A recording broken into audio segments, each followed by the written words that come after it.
I'm going to redraw a couple of those photos that we had earlier. When you draw the deflected shape, so for example on this one, and it doesn't really matter where the bars are. Again, let's put one right here, and let's put one right here. So those are the axial bars. This is the rigid one. All that's really doing is transferring the load from one system to another. So we would apply a load, say, right here. Say that's 100 pounds, something like this. And it's being resisted then by these two axial bars. Let's just call this 1 and 2. This is a critical point that we're going to make here. So when you draw the deflected shape, and just assume that it's going to go down. This one's it's pretty easy to understand which direction it's going to travel because the load in this case is trying to move that rigid bar in a clockwise fashion. And so this one we can tell. But even if there are more than one, a single load, pardon me, then you can just draw the assumed shape and then the signs will eventually come out depending on if you've picked the right direction. But in this one, it's pretty easy to visualize the direction. Now notice what happens as we do this. Bar 1 is being stretched. It is going to be in tension. We can tell that already just because of the physics of the problem. Bar 2, on the other hand, if it deforms like this, and it will because of the direction of the 100-pound load, it's going to be in compression. So that means that bar 2 is pushing on the rigid bar. Bar 1 is pulling. But they're both then resisting the motion. So as it's going down like this, bar 2 is pushing, bar 1 is pulling, but they're on opposite sides of the bar. So notice they're going in the same direction. Then we have these two reaction forces, just call it R1 and R2, and then we've got the 100-pound load right there. So notice, even though this one is in compression, this one is in tension, they're both going in that particular direction. And that's, I think, the best way of approaching these particular problems is by drawing it, drawing the assumed shape, and then drawing your forces to resist the motion. What this also does, then we get two displacement values. Notice then that this is going to be the delta of bar 2. This distance from here to here, that's going to be the delta of bar 1. Now, even though one is shrinking and one is growing because one's in tension, one's in compression, you can list both of those as basically being positive. So you don't have to worry about sign. So the nice feature about this, you treat delta 1 and delta 2 as simply positive numbers because you've already denoted the fact that you realize that bar 2 is in compression, bar 1 is going to be in tension. So that's the other attractive thing about this. Now I'm going to draw this one more time because there's another point that we have about compatibility. When it's displaced like this, and again, this distance is our delta 2, this distance is our delta 1. Now we're going to be given, and I didn't bother with this particular problem, but we're going to be given these distances. Let's call this A, and let's call this B. Then our final tool of structural mechanics, structural analysis, is the fact that this angle is the same for both. So what that means is we have two triangles that are going to be similar, and those similar triangles are this one, formed by delta 2, and the distance A plus B. And that's similar to this triangle. I'm going to draw it below, kind of superimposed, like that. So that's our angle theta. That is our delta 1. That is our A, theta. So what that means is when we write out our statement of compatibility, it is always going to be similar triangles. It's not delta 1 is equal to delta 2. It's not delta 1 plus delta 2 is 0. It's always going to be some sort of ratio. So that would be delta 1 is to A as delta 2 is to A plus B. it's always going to be in a form similar to this, based on the fact that the triangles are similar. And what we're really doing is we're drawing the tangent of the angle theta. So it's opposite over adjacent regardless of whether or not we're doing it. So it is related to the tangent. Okay, so that is a quick summary then of our statically indeterminate problems. And now you've got a good basis for not only practicing them, but being prepared for exam number 1. There's another thing that I like to do, and I only do this one time in all of my all my undergraduate classes, and that is to help you keep things in perspective.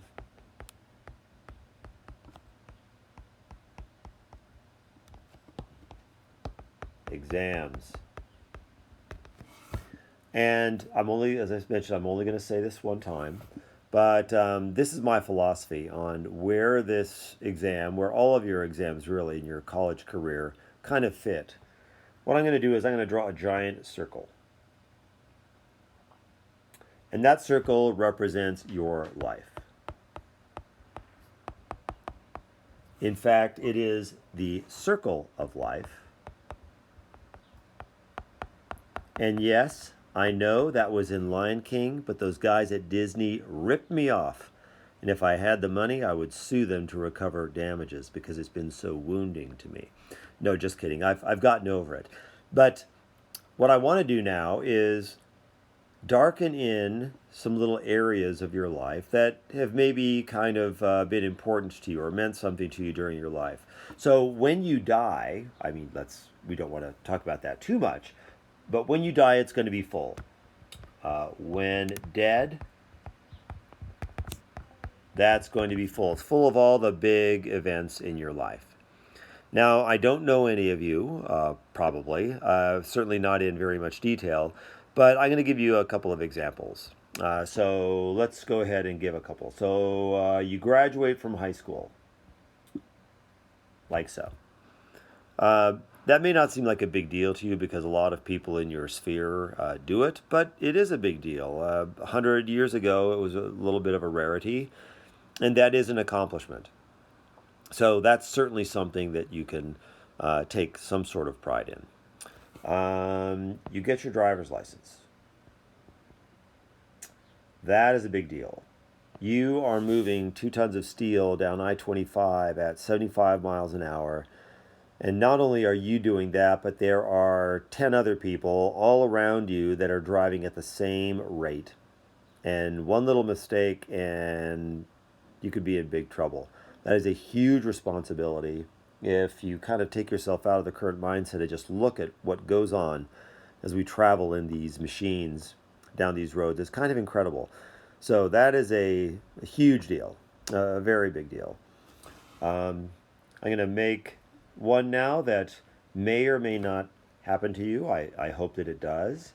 But one day you're walking down the street and you realize that this person that you've been spending time with, you've fallen in love with, and despite all of your flaws, and their name is Legion, for they are many, you realize that they are in love with you too. That is a big deal. I'm probably underestimating the size of that area. Let's do one more. There's that one thing that happened in your life that when you're feeling kind of low and you're not feeling very good about yourself, so you start thinking about it, all of a sudden you feel better. You caught the pass in the playoff game. You won this particular contest. You scored something on a certain test that got you into some sort of program. Or maybe it's something that you don't even know you did. One of your friends was struggling and they called you and you kind of encouraged them and you maybe changed the arc of their life because you stopped them from doing something really stupid. Or you did something else. You showed some kindness or you made some impact on a person. You have no idea that completely changed what their plans were. And you may not know for another week or month or year or ever. And again, I don't know any of you, but I think if I looked at the details of your life, I could find cases for every one of you who's watching this video. Okay, so you get the gist, and there are a bunch of others inside of there. Now I'm going to make a mark that shows the importance of this exam. Ready? Here we go. See it? It's right there. There it is. You can see it. It's not infinitesimal, but it's pretty small. Now, again, this is my opinion, but in the grand scheme of life, and as you look back on your career, when you're getting ready to be dead, then the score that you get on this particular exam is really going to be quite small. Now, that doesn't mean I don't want you to study. I want you to work your tail off. So I'm not giving you an excuse to say it's just a dot. What I'm saying is don't freak out and don't panic and don't put so much pressure on yourself that you're going to make yourself so nervous that you totally panic and blow things. It is not that big of a deal. And if you study and you work hard and you're prepared, you're going to do just fine. All right, so keep perspective. Don't treat this thing too seriously. And I'm going to end this lecture with one other thing. I don't know any of your parents, but I'm going to draw in one of their items. Guaranteed. Ready? Here it is.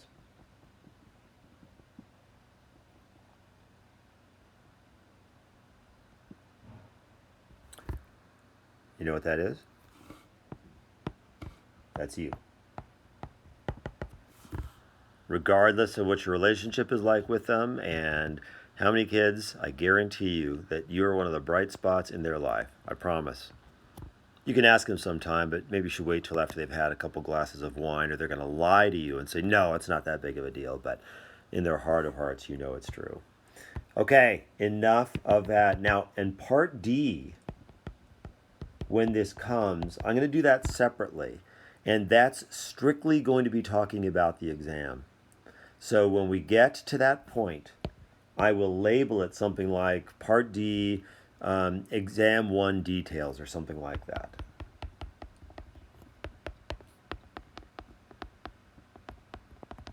So that will be kind of separate. It will have a slightly different label than most of these exams have had. But for right now, and I'm saving that one. So this is the third part.